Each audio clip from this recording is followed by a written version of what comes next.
Nasa Davao City ngayon yung ating Pangulong Bongbong Marcos para tingnan po yung Davao River Bridge na pinagawa ng DPWH. So makikita ninyo, walang pinipiling lugar po. Mula sa Official Development Assistance ng China at inaasahang bubuksan ito sa publiko ngayong December. Yan po ang matapang na Pangulong Bongbong. Pinapasok niya kahit baluarte ni Digong. Yan, mga kababayan, mula yan sa Official Development Assistance. We will open the bridge on the 15th, December 15th, gagawin na. Matatapos yung buong bypass by December 2027.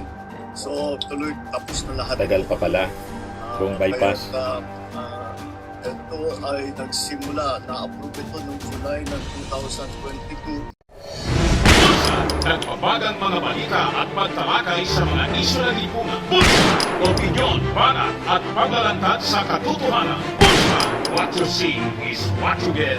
You decide. Hello po mga kababayan, si Dante Maravillas. Nasa Davao City ngayon yung ating Pangulong Bongbong Marcos para tingnan po yung Davao River Bridge na pinagawa ng DPWH. So makikita ninyo, walang pinipiling lugar po ang ating Pangulong Bongbong Marcos. Kahit baluarte ng mga Duterte, hindi pinagkakaitan ng serbisyo. Kita ninyo ang magandang ugali ng ating Pangulong Bongbong Marcos. Kahit marami sa mga taga Davao, pero actually, hindi man lahat, yung mga kaalyado man lang na politiko ni Digong ang walang tigil sa panlalait, panginsulto, pangalipusta sa ating Pangulong Bongbong Marcos, lalo na yung pamilya Duterte. Pero bilang presidente ng buong Pilipinas, hindi niya pinagkakait ang serbisyo. Ganon, mga kababayan. Ayan tingnan, sinilip ni na Pangulong Ferdinand Bongbong Marcos Jr. at DPWH Secretary Vince Dizon ang Davao River Bridge ngayong Huwebes ng umaga, December 4. Ang naturang tulay ay may pundong 3.1 billion pesos mula sa Official Development Assistance ng China at inaasahang bubuksan ito sa publiko ngayong December. Yan po ang matapang na Pangulong Bongbong. Pinapasok niya kahit baluarte ni Digong. Yan, mga kababayan, mula yan sa Official Development Assistance. So sabi dito sa report ng PTV4, sa pamamagitan ng 4-lane bridge na ito, inaasang mas mapapagaan ang daloy ng trapiko sa lungsod. Yan po, mga kababayan, ang inspection na ginawa ng ating Pangulong Bongbong Marcos. Bubuksan ito ngayong December. Ito, pakinggan natin yung naging statement ng ating Pangulo sa media. Andito ngayon tayo sa Bukana Bridge na kakatapos. It is a 1.3 kilometer bridge. Kasama ito sa buong bypass na ginagawa around the Davao City. At ito'y sinasabi, ang estimate natin, na ang biyahe na dati halos 2 oras ay mapapawasan, magiging mga 25 minutes, 20 minutes na lang. At malaking ginhawa. Lalong-lalo na ay ngayon na magpapasok tayo. Alam naman natin mangyayari sa traffic. Kaya ito ay magagamit. We will open the bridge on the 15th, December 15, gagawin na. Matatapos yung buong bypass by December 2027. So tuloy tapos na lahat. Tagal pa pala, buong bypass. Ito ay nagsimula, na-approve ito noong July ng 2022. Nagsimula ito 2022. So project ng ating Pangulo. 2023, early 2023. I'm sorry, late 2023. Kasi Hindi totoo yung mga propaganda ng mga DDS na project ito ni Digong. Natulungan naman tayo ng ating mga Chinese na contractor dahil ang ganda ng technology nila kaya napakabilis at marunong talaga sila magpatayo ng magandang tulay, magandang infrastructure. Hindi pinipersonal ng ating Pangulo ang China. Nasa tamang gastos. Galit lang siya yung kinakamkam yung West Philippine This is Sea. one of the 4 major projects that our legacy projects that we will be finishing. Legacy in project Davao, siya ng ating Pangulo. So nakatapos na tayo yung marami na tayong napuksan na section dito. And this will be now another major part of this bypass road. So I'm congratulating the DPWH for their good attention to this matter, and lahat ng nagtrabaho rito, congratulations. At we're looking forward to December 15 kung kailan meron ng dadaan ng topic. Thank you. Good morning. Kaya walang katotohanan nito mga reactions ng mga ng mga DDS po. O matake na naman po yung mga DDS. Laging ina-attribute nila yung mga patrabaho sa tatay digong nila. I-attribute ninyo yung HGK. Pero yung mga infrastructure, mga flood control, ang daming mga anomalies. Ayaw nga umarap ni Pulong sa investigasyon ng ICI. Sabi niya, handa siyang humarap. Nang sinulatan ng ICI, nag-decline. Wala daw power yung ICI over him kasi congressman siya, executive yung ICI, legislative siya. Mahanap ng lusot. Ito yung mga reactions. Ambak na diakos na unsa na naman. Tawang ka adik. Lights, camera, action.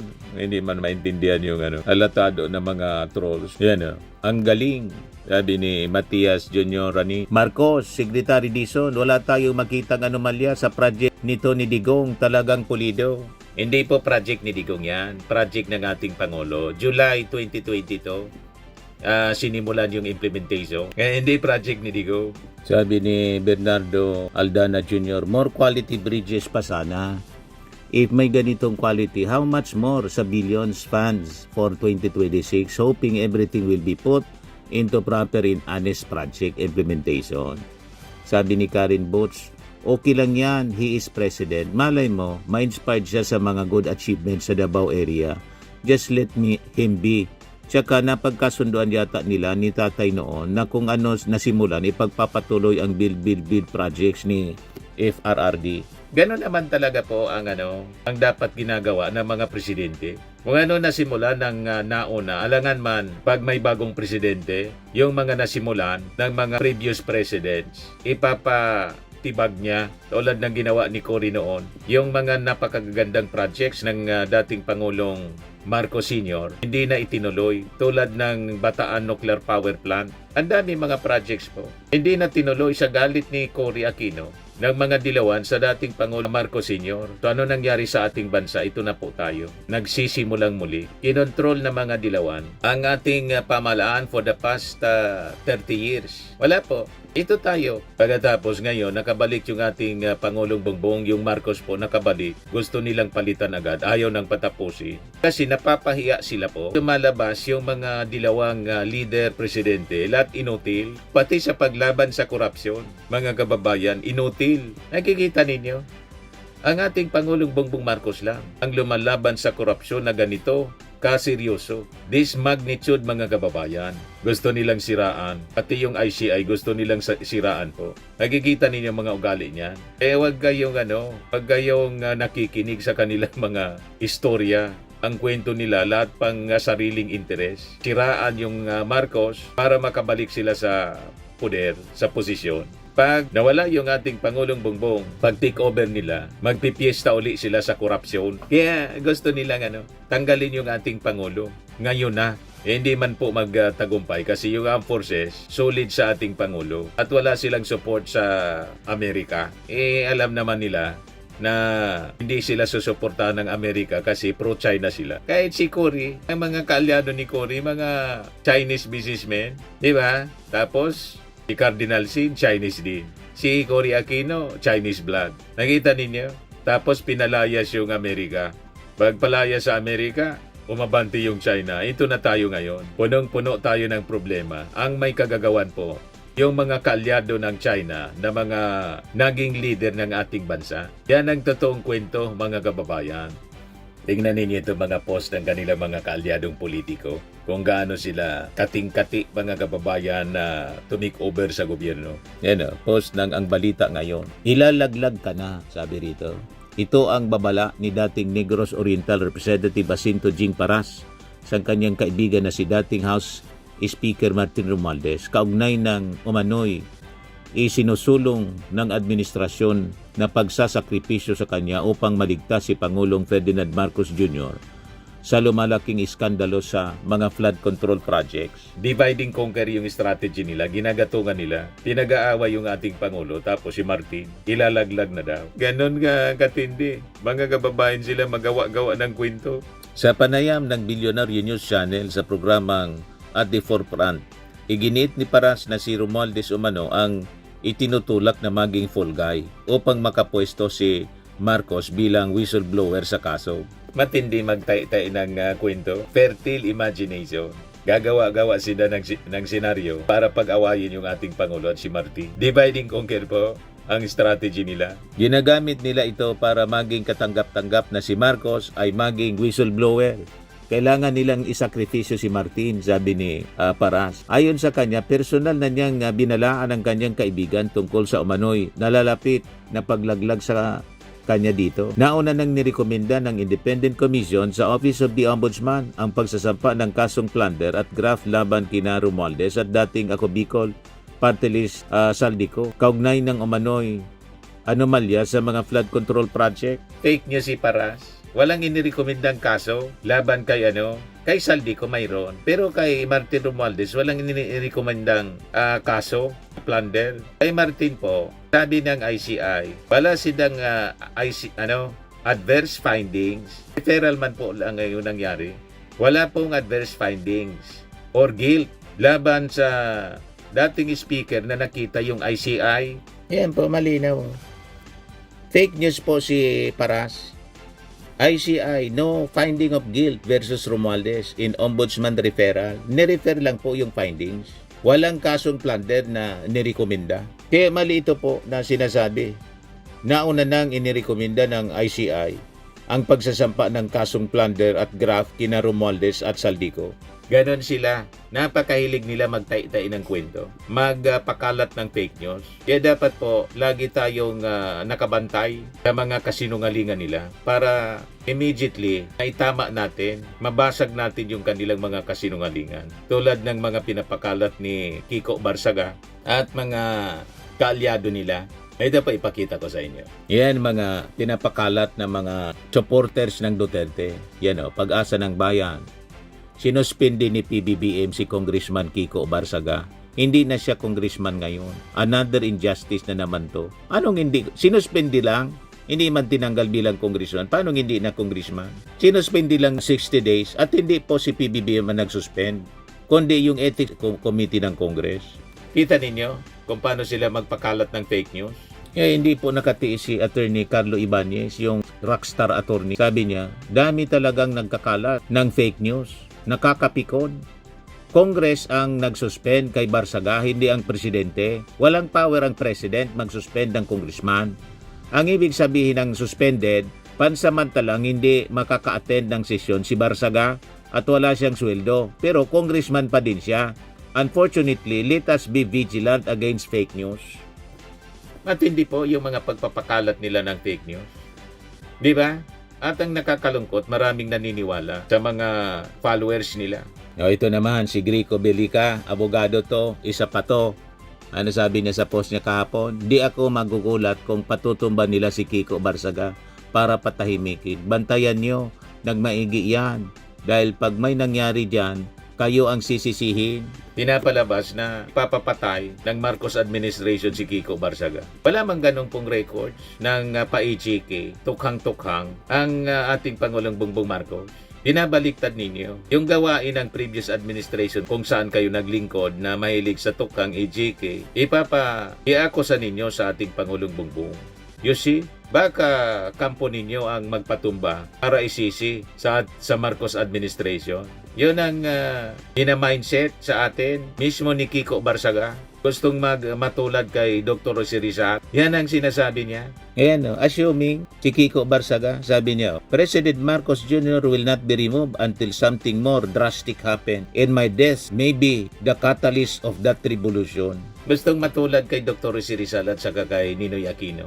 Si Ninoy Aquino po, napag-alaman na talagang hindi man po yung dating Pangulong Marcos Sr. yung mastermind. May ibang pangalan na binabanggit po at kamag-anak ni Cory Aquino. Iyon ang sinabi ni Sergeant Martinez before na maaksidente at namatay. Malabo itong mga ina-mindset tayo na pag may nangyari sa kanya, ang mastermind, yung ating Pangulo, at yun daw ang magiging rason sa panibagong revolusyon. Baka yung mga kaalyado mo man lang para gatungan yung gulo, gawin kang sacrificial lamb para isisi sa ating Pangulo. Alam na namin ang ganyang script. Maniwala sa inyo. Ina-mindset na tayo ni Kiko Barsaga at ni Grico Bilica. Huwag maniwala po sa kanilang mga propaganda po.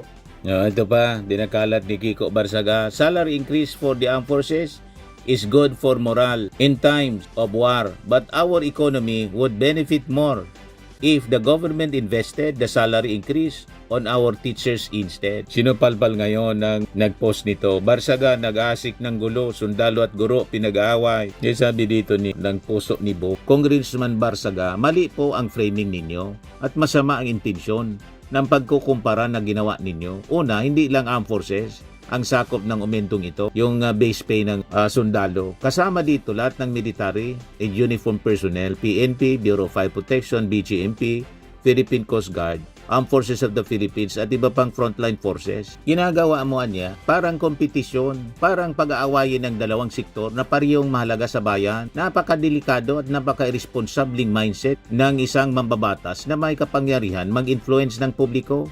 Congressman, anong klaseng leader ang nagtutulak ng inggitan at tiduaan sa halip na pagkakaunawa at pagkakaisa? Anong klaseng opisyal ang nagpo-post ng hindi man lang binabasa ang batas? Anong klaseng representante ang mas pinipiling manggulo kaysa magpaliwanag ng tama?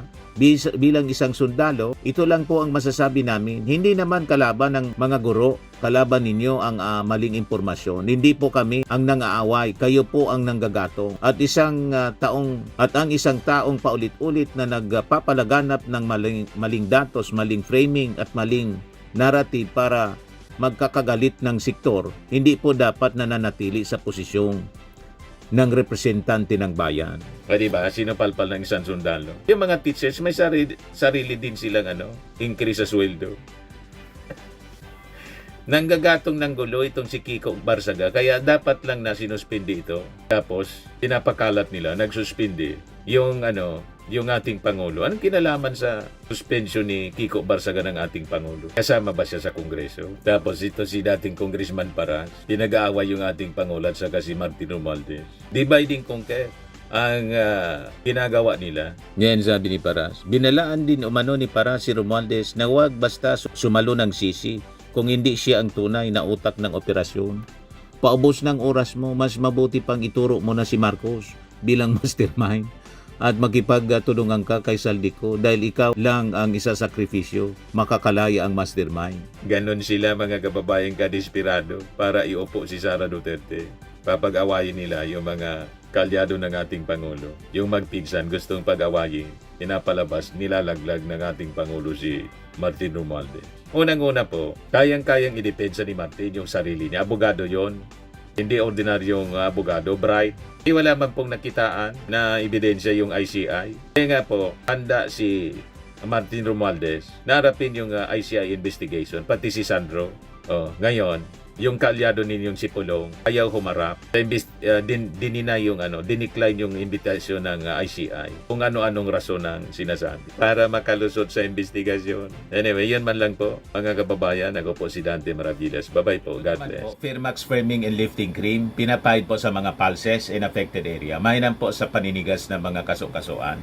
Ito naman po, Automax Radiant Serum. Sa mukha naman yung application, anti-aging po siya. You will look 10 years younger than your age. Sa mga cancer patients naman po, baka lang gusto ninyo itong itry. Neng siya red mixed fruit drink. Hindi mo po siya gamot, food supplement siya. Kaya lang, gawa siya mga kababayan sa goji berry. Yung goji berry, may anti-cancer properties. O ngayon, yung mga inquiries ninyo, dumiritso na lang kayo sa aming messenger sa Facebook para masagot namin agad. Ayos pa? Ayos na ayos niya, Mr. Maravilla. Sa mga naghanap po ng malinis and spacious fitness gym, pumunta lang po kayo sa aming Colossal Fitness Gym. May Grab car rental din po kami.